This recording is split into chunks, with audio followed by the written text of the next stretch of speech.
जय हिंद साथियों, कैसे हो सभी? एकदम बढ़िया हो? स्वस्थ है? ठीक है, फिर तो बढ़िया बात। अभी पिछला पढ़ा हुआ याद है? कुछ भी पूछ लूं? नो सर, यस सर, बहुत बढ़िया भाई। कल हमने क्या पढ़ रहे था? अभी कल कहाँ तक पढ़ लिया था? अपने पढ़ रहे थे भारत का भौतिक स्वरूप पढ़ रहे थे ना। भारत के भौतिक स्वरूप में हमने भारत के भौतिक स्वरूप कितने भागों में बांटा था भाई? 6 भौतिक स्वरूप बांटा था। और उसके बाद में कल हमने क्या शुरू किया था भाई? कल हमने क्या शुरू किया था? भारत का पहला भौतिक स्वरूप शुरू किया था, जिसका नाम क्या था? उत्तरी पर्वतीय प्रदेश। उसके अंदर हमने कितने भागों में बांटा था उसको? कितने भागों में बांटा था रे? 3 भागों में बांटा था ना। 3 भागों में बांटा था। पहले का नाम क्या था? पहले का नाम क्या था? दूसरे का नाम क्या था? दूसरे का नाम क्या था? तीसरे का नाम? ट्रांस हिमालय को कितने भागों में बांटा था? पहले का नाम, दूसरे का नाम, तीसरे का नाम जास्कर था। हिमालय को कितने भागों में बांटा? पहले का नाम, दूसरे का नाम, तीसरे का नाम शिवालिक हिमालय। उसके बाद में हमने इधर कौन से पढ़ना है? पूर्वी पहाड़ियां। तो हमने सबसे पहले कौन सा भाग पढ़ा था? ट्रांस हिमालय। और ट्रांस हिमालय में कौन सा शुरू किया था? काराकोरम। काराकोरम के बारे में कल समझा दिया था ना। आज अपने नोट्स की टाइप में इसको लिखेंगे, काराकोरम को। देखो भाई, काराकोरम को आप साथ साथ लिख भी सकते हो, क्योंकि कल हमने इसको समझ लिया था। हाँ, काराकोरम के बारे में सबसे पहले आपको लिखना है कि इसको कृष्णगिरी पर्वत के नाम से जानते हैं। कृष्णगिरी पर्वत के नाम से जानते हैं, के नाम से जानते हैं। किस नाम से जानते हैं? हाँ, कृष्णगिरी पर्वत के नाम से जानते हैं। दूसरी लाइन आपको लिखनी है इसके अंदर क्या, कि यह पामीर के पठार को वेरी गुड, तिब्बत के पठार से जोड़ता है भाई। तिब्बत के पठार से जोड़ता है। इसलिए क्या कहलाता है? इसलिए इसे एशिया की रीढ़ की हड्डी कहती हैं। एशिया की रीढ़ की हड्डी कहते हैं। रीढ़ की हड्डी कहते हैं। कल मैंने आपको पूरा समझा दिया था ना वीडियो के अंदर वो। हाँ, एशिया की रीढ़ की हड्डी कहते हैं। आज अपने नोट्स बनाते हैं इनके, ठीक है। और हमें क्या पढ़ा था कल? हमने ये पढ़ा था कि इसके अंदर भारत की सबसे ऊंची चोटी, और होशियार हो रहे हो, ऊंचाई ज्ञान पाटना तैयार हो रहे आज तो उठने। हाँ, चलो बहुत बढ़िया। हाँ, इस आवाज नहीं आती। इस श्रेणी के अंदर, इस श्रेणी में भारत की सबसे ऊंची चोटी हुई। भारत की सबसे ऊंची चोटी माउंट एवरेस्ट कौन बोलो?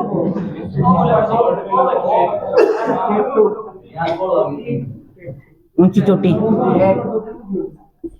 देखो भी K2 क्यों नाम पड़ा था, मैंने आपको बता दिया था। और वैसे इसका पूरा नाम क्या है? गॉडविन ऑस्टिन इसका पूरा नाम है। और इसकी अगर ऊंचाई पूछ ले तो ऊंचाई पूछ ली जाती है। ऊंचाई याद रखनी है 8611 मीटर।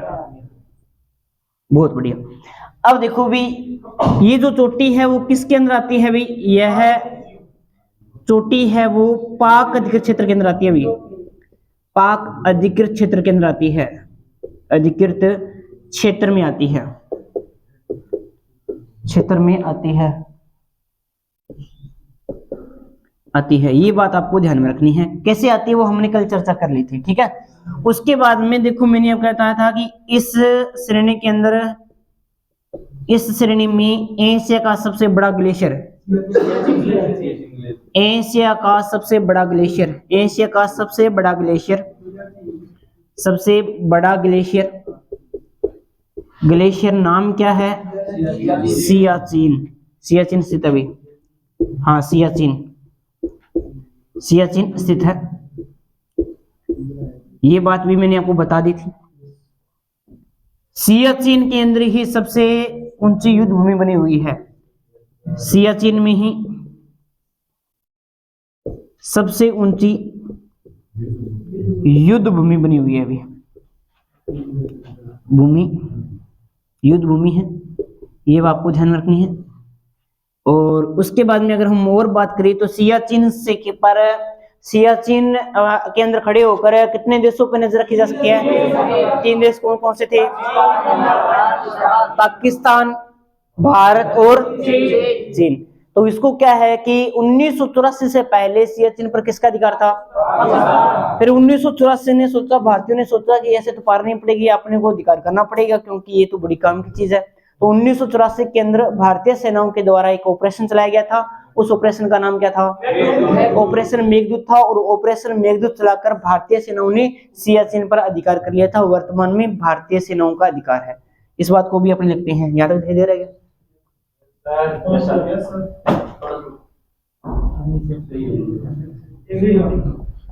चलो ठीक है।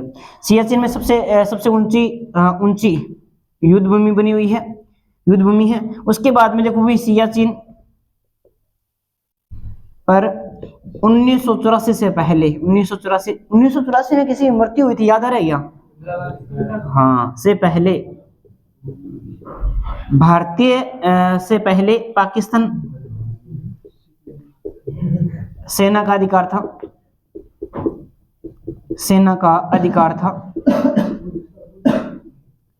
अधिकार था। लेकिन ये बात अपने ऊपर लिखेंगे, इंपॉर्टेंट है इसलिए इतना लिखो एक बार। हाँ, नोट्स टाइप में वीडियो बनाते रहना, कल आपको समझाया हुआ पूरा। जो कल नहीं आया था वो वीडियो देख लेना, वीडियो प्लेलिस्ट के अंदर आपको मिल जाएगा। हाँ, जिनको नहीं भी समझ में आया वो भी वीडियो देख सकता है, कल वाली वीडियो डाली हुई है, सर ने डाल दी है, चैनल पे पड़ी है, वो आप देख लेना। आगे चलें, भाई ऊपर वाला रफ कर दूं?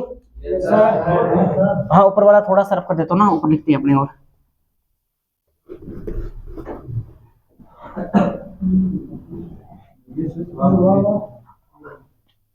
हाँ, वाह, तो ठीक है। सियाचिन पर 1984 से पहले पाकिस्तान सेना का अधिकार था। लेकिन देखो भाई 1984 में भारतीय सेनाओं के द्वारा, ये पेपर आरएस प्री के अंदर आया था, ध्यान रखना भी, आरएस प्री में प्रश्न पूछा गया था। 1984 में भारतीय सेनाओं के द्वारा ऑपरेशन चलाया गया था। ऑपरेशन का नाम क्या था? ऑपरेशन मेघदूत चलाकर, मेघदूत, हाँ, ऑपरेशन मेघदूत चलाकर सियाचिन पर अधिकार कर लिया भाई, सियाचिन पर अधिकार कर लिया, सियाचिन पर अधिकार कर लिया भाई, सियाचिन पर अधिकार कर लिया। ये बात भी आपको ध्यान में रखनी है भाई, ये बात आपको ध्यान में रखनी है। इसमें लिख दे रही है, चलो कोई बात नहीं। उसके बाद में आपको लिखना है 1984 में भारतीय सेनाओं का अधिकार हो गया था। और बात क्या लिखनी है कि यहाँ पर काराकोरम जो है वो भारत का सबसे ऊंचा क्या माना जाता है भाई? काराकोरम, चोटी कौन बोली हो, तो बड़ी छोटी बात है। काराकोरम है, काराकोरम भारत का सबसे ऊंचा दर्रा है, भारत का, कल बताया था ना आपको, सबसे ऊंचा दर्रा है, सबसे ऊंचा दर्रा है। और बात क्या लिखनी है काराकोरम के अंदर, आपको क्या लिखनी है काराकोरम के बारे में? आपको एक बात और लिखनी है कि यहाँ जो है ना अपना कौन सा भी सियाचिन, सियाचिन से एक नदी का उद्गम होता है भाई, किसी निर्बा नहीं है, निब्रा, सियाचिन, हाँ सियाचिन ग्लेशियर से निब्रा नदी का उद्गम होता है भाई, ग्लेशियर से निब्रा नदी का उद्गम होता है। नदी ध्यान रखना, नदी का उद्गम यहाँ से होता है, आगे जाके घाटी का निर्माण करती है, और वो घाटी कहाँ पे है? वो घाटी पड़ेगी आपको लद्दाख के अंदर पड़ेंगी। निब्रा नदी का उद्गम होता है, यहाँ से उद्गम होता है। ये बात आपको ध्यान में रखनी है भाई, इतनी सी बात आपको काराकोरम श्रेणी के अंदर ध्यान रखनी है भाई। रख लोगे क्या? Yes sir. रखनी पड़ेगी भाई, इलाज नहीं है कोई। हाँ, इसके अलावा भी छोटे छोटे अपने और बने हुए यहाँ पे ग्लेशियर है, इनके नाम लिखने चाहो तो बटूरा है, बायोसफर है, यहाँ पे बने हुए हैं। ये आपको ध्यान रखना, दो और बने हुए हैं, बायोसफर हो गया, बटूरा हो गया। ये भी ग्लेशियर हैं, छोटे छोटे यहाँ पे हैं, ध्यान रखना, इसी श्रेणी के अंदर है। ठीक है, हाँ जल्दी से इतना लिखो, आगे चलते हैं, फिर दूसरी श्रेणी के बारे में चर्चा करेंगे। सभी ने लिख लिया? Yes sir. हाँ, अब देखो अपनी पढ़ते हैं दूसरी श्रेणी। पहली श्रेणी का नाम क्या था? अरे आवाज नहीं आ रही। दूसरी का नाम क्या था? अब पढ़ेंगे लद्दाख। पहले लद्दाख को समझना है, फिर आपको नोट्स बनवा दूंगा, ठीक है ना? पहले समझो।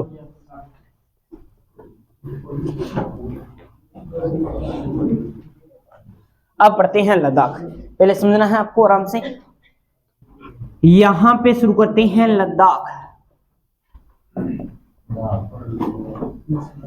पहले तो ये बताओ कि लद्दाख का मतलब क्या होता है? लद्दाख का मतलब होता है लाख दर्रों का घर। लाख दर्रों का घर। दर्रे क्या होते हैं? दो पहाड़ियों को जोड़ने वाला तंग रास्ता क्या कहलाता है?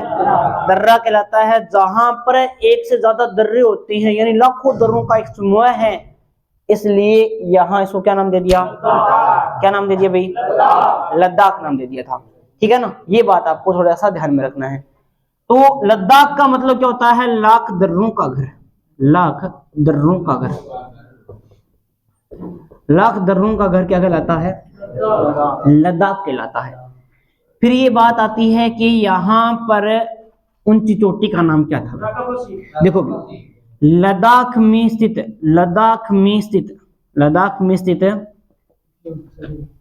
सबसे ऊंची चोटी का नाम,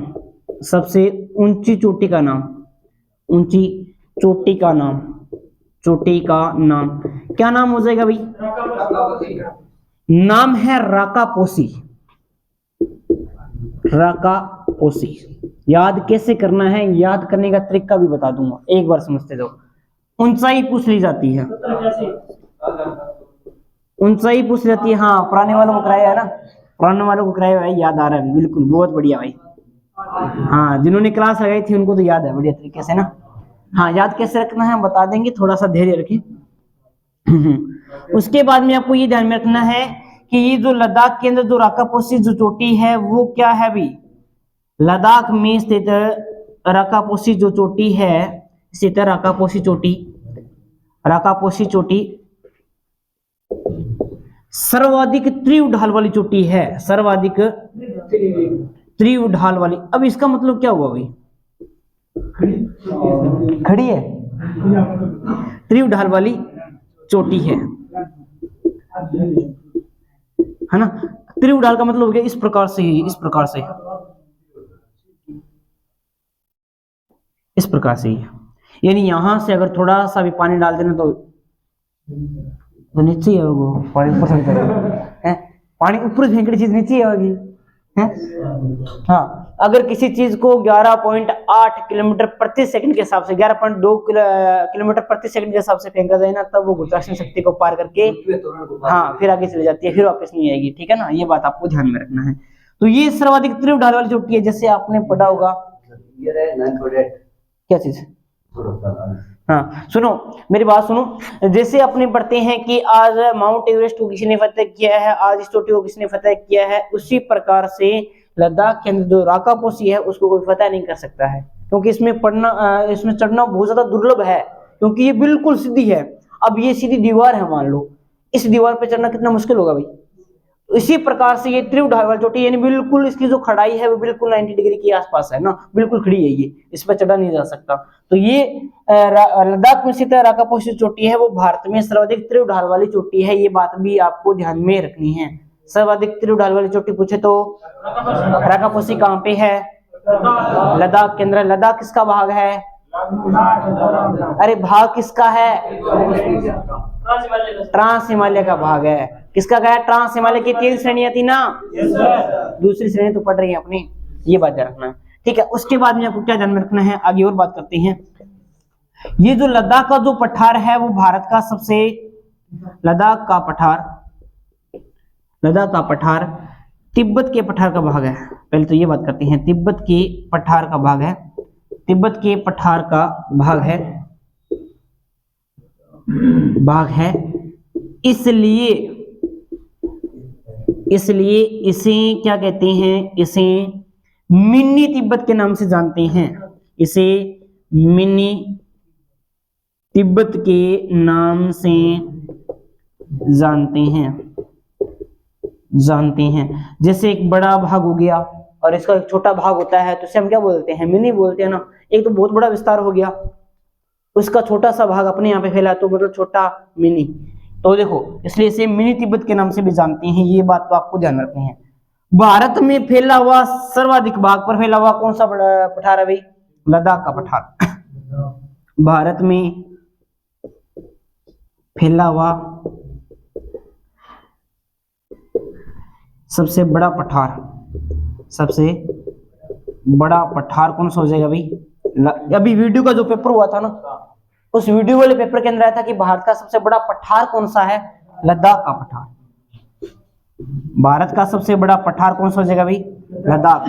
भारत में फैला हुआ सबसे बड़ा पठार लद्दाख का पठार है, ध्यान में रखना साथियों, प्रश्न यहां से भी आते हैं। अभी वीडियो का जो पेपर हुआ था उसमें आया था, ये प्री एग्जाम के अंदर पूछा गया था कि भारत का सबसे बड़ा फैला हुआ पठार कौन सा है? लद्दाख का पठार है। उसके बाद में यहाँ पर कुछ घाटियां मिलती हैं, घाटियां समझते हो क्या? घाटियां देखो, एक तो हमने पढ़े थे दर्रे, पहले समझ लो बाद में देख लेना, कोई दिक्कत बात नहीं है, नहीं तो वीडियो में मिल जाएगा आपको, समझो, ज्यादा समझना जरूरी है। देखो घाटियां और दर्रे आपने पढ़ा होगा, हमने देखा था कि दो पहाड़ियों को जोड़ने वाला जो तंग रास्ता है वो क्या कहलाता है? दर्रा कहलाता है। और अब मैं बोल दूं कि दो घाटियों के मध्य ये जो गहरा भाग है ये क्या कहलाता है? तो ये कहलाती है घाटी। तो यहाँ पर भी कुछ घाटियां मिलती है इस श्रेणी के अंदर। पहली घाटी का नाम क्या है? सेचरगेप घाटी, सेचरगेप घाटी। दूसरी मिलती है आपकी पुंगा घाटी, और तीसरी घाटी का नाम है, देखो मैंने आपको बताया था कि निब्रा नदी का उद्गम कहां से होता है? काराकोरम श्रेणी से, लेकिन निब्रा घाटी कहां मिलती है? निब्रा घाटी भी कहां मिलती है? लद्दाख के अंदर मिलती है। ये घाटियां हैं सेचरगेप घाटी, पुंगा घाटी और निब्रा घाटी। ये सारी की सारी जानकारी किसके बारे में? आपकी लद्दाख के बारे में। देखो लद्दाख का मतलब क्या होता है? सीधा होके बैठ, दीवार का सहारा मत ले, सीधा बैठ। लद्दाख का मतलब क्या होता है? लाख दर्रों का घर होता है। लद्दाख में स्थित सबसे ऊंची चोटी का नाम क्या है? क्या नाम है? राकापोसी। ऊंचाई कितनी है? अब समझो भी, लद्दाख, दाख समझते हो कि दाख? हाँ डाइट है ना, किसमिस। अब किसमिस लाई हुई थी, यानी दाख लाई हुई थी। दाख है किसके पास लाई हुई थी भाई? राकेश के पास लाई हुई थी, ठीक है ना। राकेश के पास में क्या लाई हुई थी? ठीक है ना। राकेश ने कहा, अपने दोस्त से कहा कि आजा भी राकेश, आजा, अपने साथ साथ बैठकर 8 क्या खाते हैं? दाख खाते हैं। आजा भी राकेश, अपने साथ साथ बैठकर 8 क्या खाएंगे? दाख खाएंगे। राकेश से क्या बन जाएगा? राकापोसी। और दाख से क्या बन जाएगा? लद्दाख। और साथ बैठकर 8 दाख खाएंगे, यानी 77 88 मीटर इसकी क्या हो जाएगी? इसकी क्या हो जाएगी भाई? ऊंचाई हो जाएगी। लद्दाख में स्थित राकापोसी की जो सर्वाधिक क्या मान जाती है? तीव्र ढाल वाली चोटी मान जाती है। इस प्रकार से खड़ाई इसकी क्या है? तीव्र है। ये बात आपको ध्यान में रखनी है। लद्दाख का जो पठार है वो तिब्बत के पठार का भाग है, इसलिए इसे क्या कहते हैं? मिनी तिब्बत कहते हैं, छोटा तिब्बत के नाम से भी जानते हैं। ये बात आपको ध्यान में रखनी है। भारत में फैला हुआ सबसे बड़ा पठार पूछे तो कौन सा हो जाएगा? वीडियो के पेपर में आया था, ध्यान में रखना, ठीक है ना। अच्छी चीजें बता रहा हूँ आपको। उसके बाद में यहाँ कुछ घाटियां हैं जिनका नाम क्या है? सेचरगेप घाटी, पुंगा घाटी और निब्रा घाटी। अब इसको लिख लो आप। हाँ अब इसको हल्का सा लिखो आप नोट्स के रूप में। बड़े नोट्स तैयार करते रहो, पढ़ते रहो।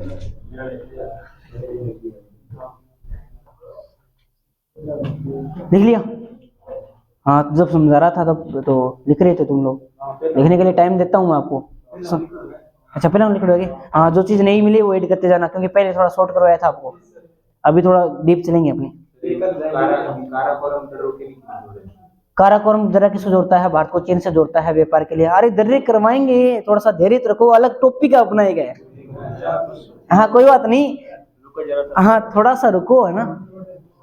अलग अपने इतना करने के बाद में दर्रा टॉपिक लेके आऊंगा विशेष, उसमें सारे का सारे दर्रे करवा दूंगा, अभी किससे कौन जोड़ता है, कौन सा दर्रा कहाँ पे है, उनमें दर्रों में से प्रश्न आते हैं। अरे आवाज नहीं आनी चाहिए,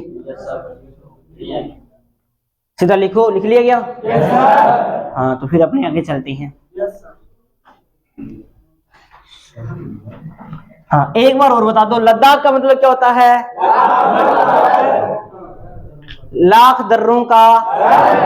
उसके बाद में मैं बोलूं कि लद्दाख की सबसे ऊंची चोटी का नाम क्या था? क्या नाम था? राकेश ने क्या कहा था? 7 बैठकर 8 दांत खाएंगे।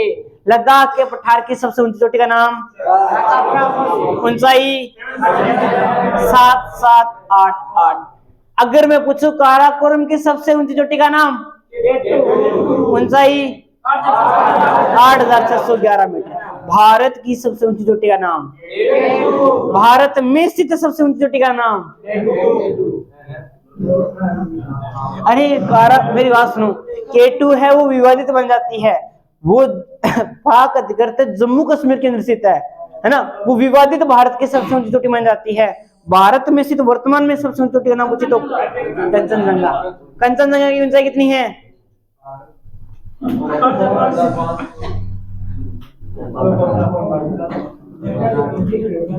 अच्छा, ये जो चोटी थी ना अपनी, कौन सी, इससे 13 कम है, कर लो। अरे वो कम है ऊपर, K2 से 13 कम है, 13 मीटर कम है, जल्दी से कर लो। अरे 8,598 मीटर है। 8,598।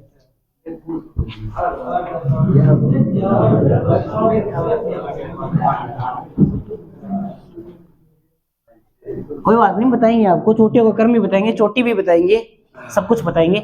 अब अपनी तीसरी श्रेणी आ रही है, अभी तीसरी श्रेणी आ रही है, ध्यान से नाम सुनो, आराम से समझना, ये समझने वाली चीज है थोड़ी सी। जास्कर, पहली बात तो ये आपको ध्यान में रखनी है कि यह श्रेणी लद्दाख के दक्षिण में स्थित है। अभी लद्दाख के दक्षिण में स्थित है, अभी दक्षिण में स्थित है। एक बात तो ये ध्यान में रखनी है। दूसरी बात आपको ध्यान में रखनी है, क्या ध्यान में रखनी है कि इसकी सबसे ऊंची चोटी का नाम, इसकी सबसे ऊंची चोटी का नाम, सबसे ऊंची चोटी का नाम ही पूछेगा। चोटी का नाम बताओ रे, क्या था? हाँ, अब बताओ,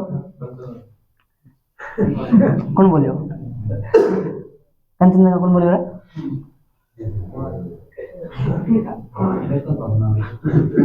इसकी सबसे ऊंची चोटी का नाम है कामेट।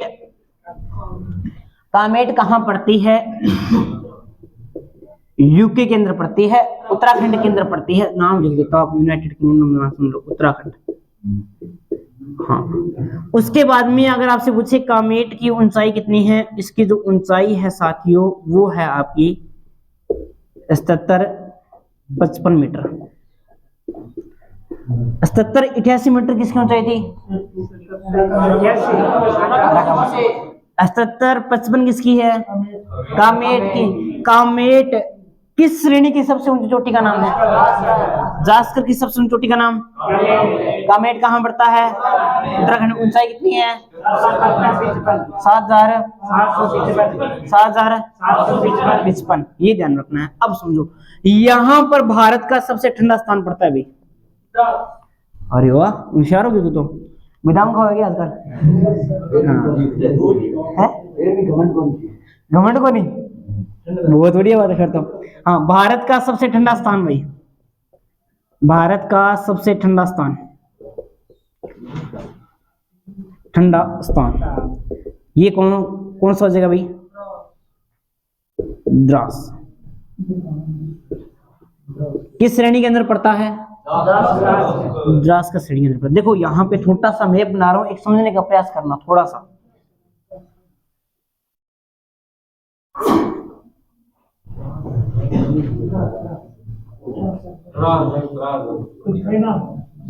अरे द्रास है, कहीं कहीं के करो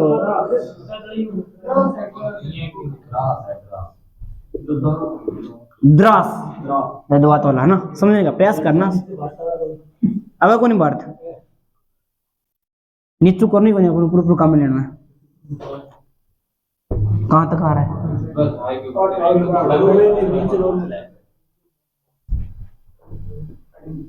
कोई ना, अपने इतना यूज में लेना है। देखो समझो, यहां पर एक श्रेणी है, नाम क्या है? इसका नाम क्या है? और यहाँ पे कौन सा पड़ता है? ये यहाँ पड़ता है द्रास, ये द्रास पड़ता है। इस प्रकार से ये क्या फैला हुआ है? यहाँ पे जम्मू कश्मीर से लेके इस प्रकार ये क्या फैला हुआ है? यहाँ पे इस प्रकार से ये फैला हुआ है, क्या फैला हुआ है? हिमालय फैला हुआ है। क्या फैला हुआ है? हिमालय फैला हुआ है। यहाँ पर अंतिम बिंदु नामचा बरवा, बरवा कहाँ पड़ता है? अरुणाचल प्रदेश में। कहाँ पड़ता है? शुरू कहाँ से होता है? नंगा पर्वत। नंगा पर्वत कहाँ पड़ता है? मैंने बताया था कि हिमालय है ना, उसकी श्रेणियां दो यहाँ पे और एक यहाँ पे। खड़ा होना, तो खड़ा होना, जल्दी खड़ा हो, जल्दी खड़ा हो, जल्दी जल्दी खड़ा हो। इस श्रेणी का नाम बताओ और इस श्रेणी का नाम बताओ जो पाकिस्तान के अंदर आती है, हिमालय की। जल्दी बता। हाँ, तू बता के खड़ा हो गई, जल्दी बता, जल्दी, टाइम नहीं इतना। कल आया था क्या? इसका नाम बता और इसका नाम बता जल्दी से।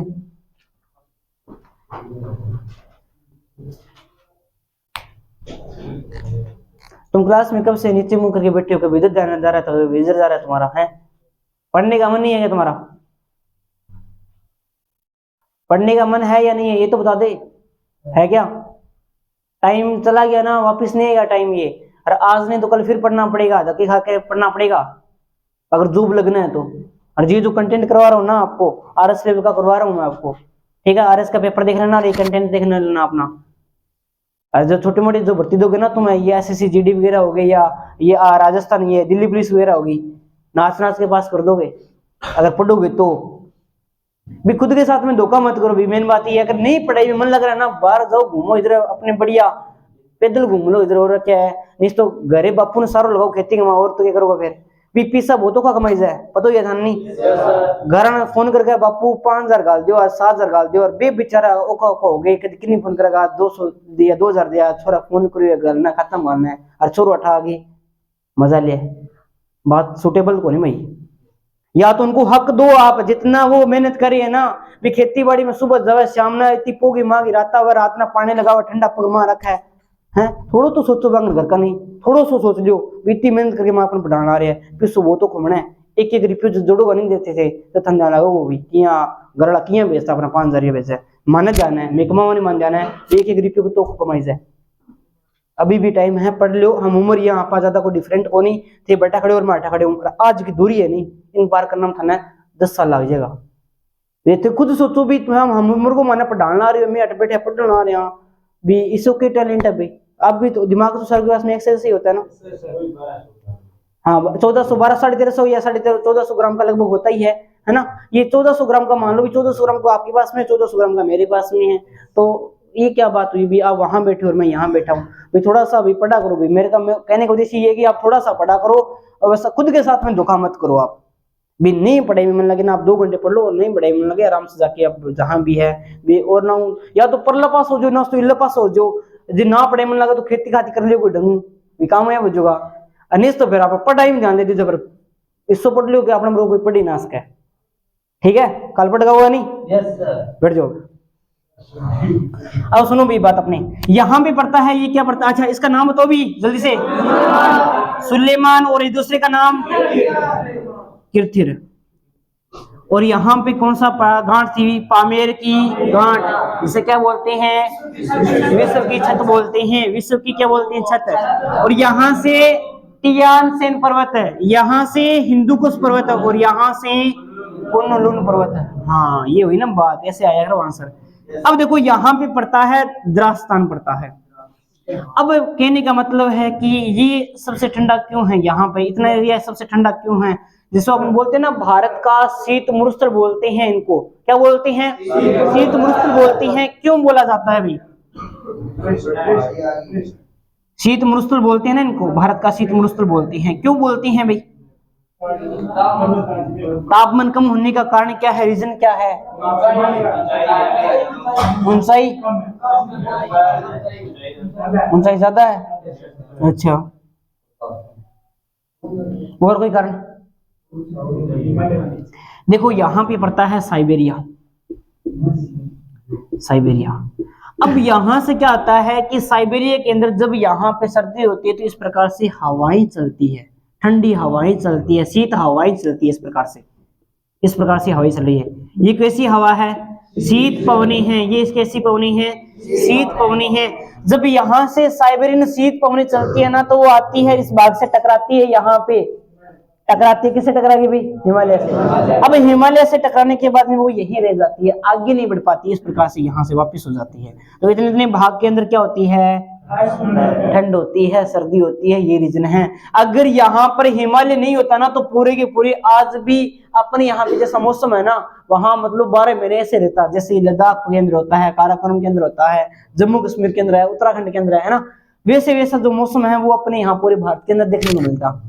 लेकिन ऐसा नहीं हो पाया। क्यों नहीं हो पाया? क्योंकि ये हिमालय है ना, हिमालय ये क्या करता है? इन साइबेरियन जो पवनी है जो आती है, वहां से शीत जो हवाएं आती है, पवनी आती है, उनको रोक लेता है, आगे नहीं बढ़ने देता है। आगे नहीं बढ़ने देता है तो यहाँ पर ये सारी की सारी पवनी रुक जाती है, और जहां पे क्या हो जाता है? ये एरिया पूरा पूरा ठंडा हो जाता है, और यहाँ पे बर्फबारी होती रहती है। इसलिए भारत का सबसे ठंडा स्थान कौन सा है? द्रास है, जो किस श्रेणी के अंदर पड़ता है? जास्कर श्रेणी के अंदर पड़ता है। ये बात भी आपको ध्यान में रखना ही रखना है। भारत का सबसे गर्म स्थान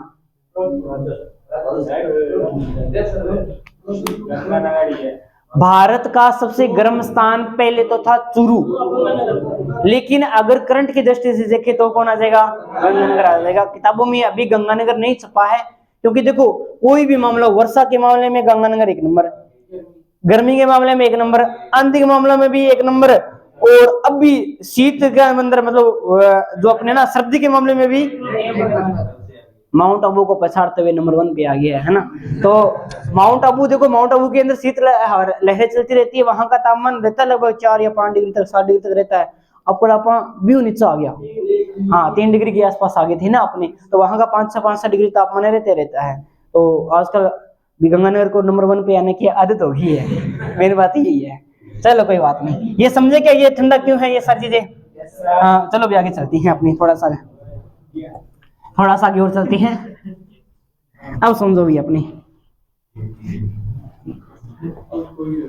हाँ अब देखो अपनी और बात करते हैं कि हाँ यहाँ पर देखो भी, यहाँ पर कुछ नाग मिलते हैं। नाग समझोगे? ये नागरो और जिला में नाम है। हाँ यहाँ पर शेष नाग, बेरी नाग जिले हैं, बेरी नाग जिले हैं, नाग जिले हैं, जिले हैं। सुनो मेरी बात है, जिसके पीछे नाग लग जाए, मैंने बार बार कह रहा हूं, समझ लो यहाँ पे।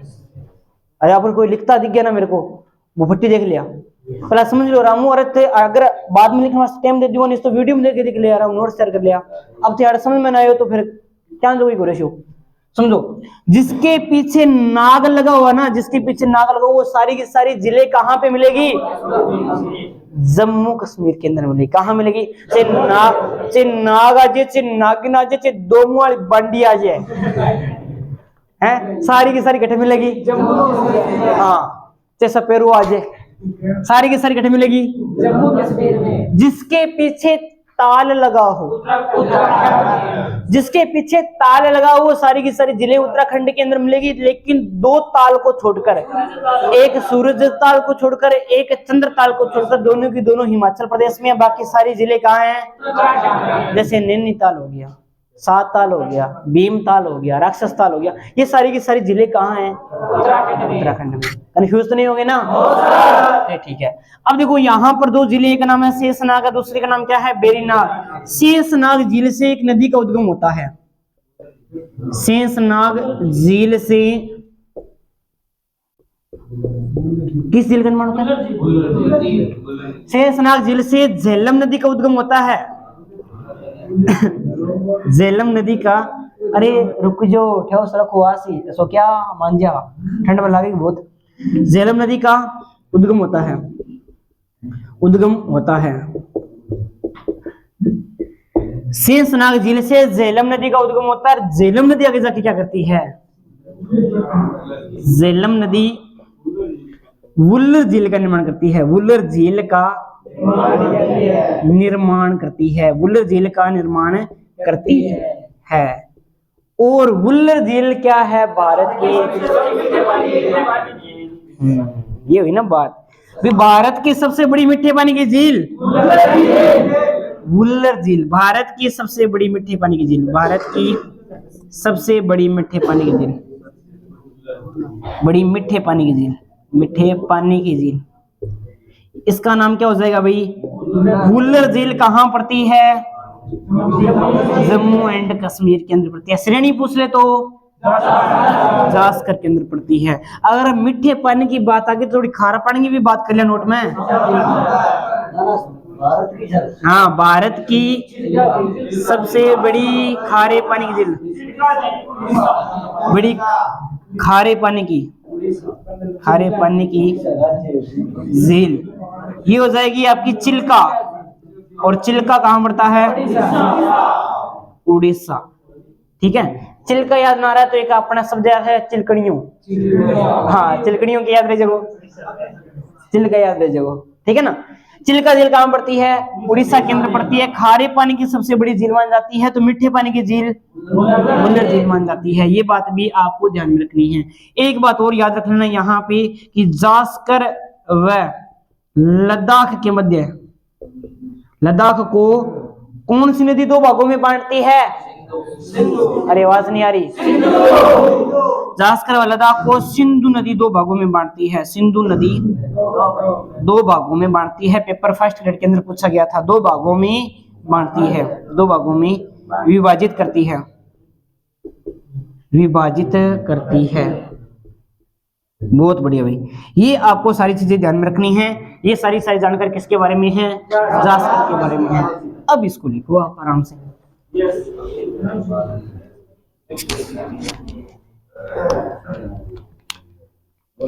हाँ, बढ़िया नोट्स बना लो। कोई भी एग्जाम देना कॉम्पिटिटिव, आपको दिक्कत नहीं आएगी, इतनी गारंटी है भाई।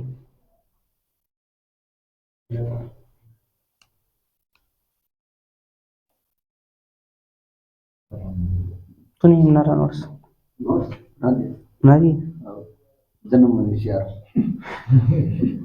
होशियार तो भैया कल पूछूंगा ध्यान लाख से। कल क्लास लीक हो बाद में। हाँ, आज को आज हल्दी है तो कल, अरे कल 26 जनवरी है ना? वही छुट्टी हुआ था ना? हाँ, कितो राज्य होगा बूंदी बांट सी है। कल लागी डांस कर। हाँ, कल प्रोग्राम करेंगे अपना 26 जनवरी को।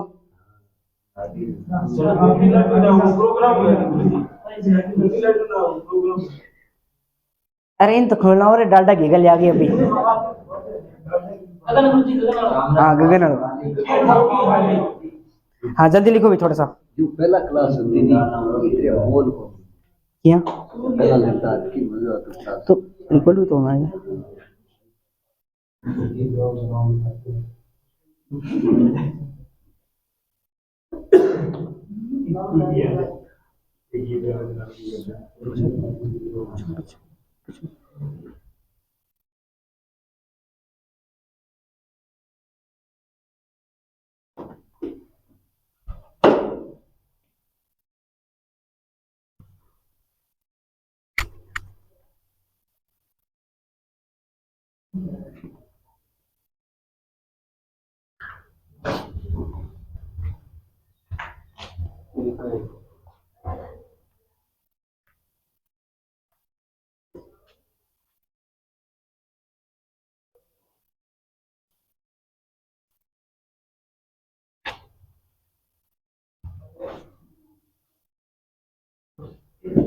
हाँ भी लिख लिया सभी ने?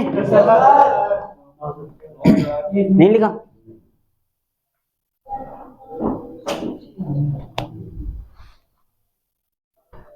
देखो भाई अपनी 3 श्रेणियां कंप्लीट हो चुकी है और कल वाली जो क्लास है, कल वाली जो मतलब आगे जो आने वाला कल है टुमारो है, वो आपके लिए बहुत ही ज्यादा महत्वपूर्ण रहने वाली है, क्योंकि वहां मैं पढ़ाऊंगा आपको हिमालय, क्योंकि हमने ट्रांस हिमालय का कंप्लीट कर लिया भाग। अब कल अपना चलेगा हिमालय, और हिमालय का विस्तार कहां से शुरू हो रहा है, कितनी चोटियां हैं, ऊंचाई कितनी है, कहां पर क्या कहते हैं, वो सारी चीजें अपने क्या पढ़ेंगे भी कल पढ़ने वाले हैं। ये बात भी आपको ध्यान में, तो कल वाली क्लास वेरी वेरी इंपॉर्टेंट है, कोई मिस मत करना। और कल आपको मैप भी साथ में लेके आना है, मैप जरूर लेके आना है, क्योंकि आपको मैप पे सिखाऊंगा हिमालय कहाँ से किस प्रकार से फैला हुआ है, कितने राज्यों के अंदर फैला हुआ है, वो सारी की आकृति कैसी है, सिंटेक्सियल बैंड वगैरह वो सब कुछ अपने में बताएंगे। तो एक बार मेरे को बता दो कि काराकोरम श्रेणी की सबसे ऊंची चोटी का नाम क्या है, ऊंचाई कितनी है? लद्दाख के पठार की सबसे ऊंची चोटी का नाम क्या है, ऊंचाई 7788। और जास्कर श्रेणी की सबसे ऊंची चोटी का नाम कामेट कहाँ पड़ती है, ऊंचाई कितनी है? तो 3 श्रेणी अपनी कंप्लीट हो चुकी हैं, बाकी अपने पढ़ेंगे कल। आज के लिए इतने ही पढ़ेंगे। जय हिंद, जय भारत।